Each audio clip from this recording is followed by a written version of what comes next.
Hey there, Demon Hunters. My name is Dusty, and welcome to A Casual's Guide. Today, we're taking a journey through one of my favorite franchises and something that's quickly became a Roman empire of mine, and that is Devil May Cry.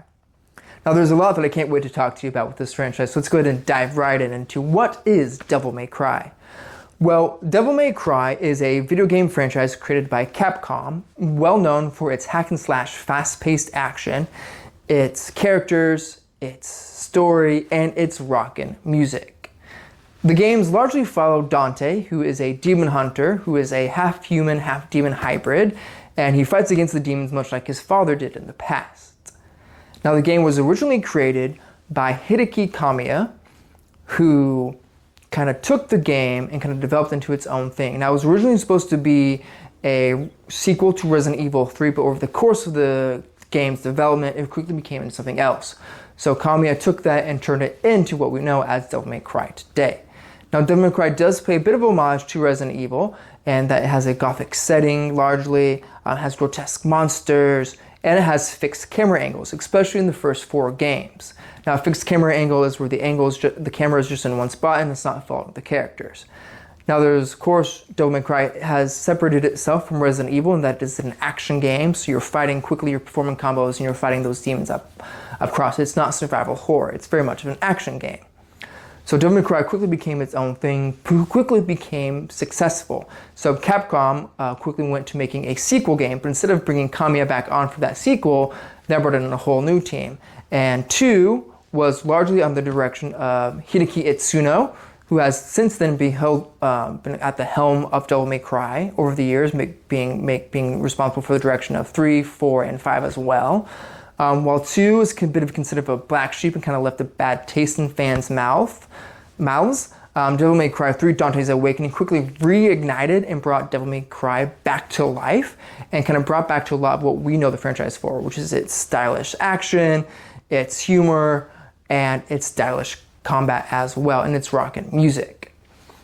Now, in 2013, Ninja Theory took Devil May Cry and attempted to remake it and kind of reintroduce the franchise for a more modern audience and kind of reimagine it that way with its game DMC Devil May Cry. Now, the game got a bit of a mixed reaction from fans, with people not liking where they took Dante or not really liking where they took the characters of the world. But some people were still able to have fun with the game because of the action and the music of it, the combat of it. You know, that's really what shaped the game. That's really what makes the games itself, not just the characters and the stories.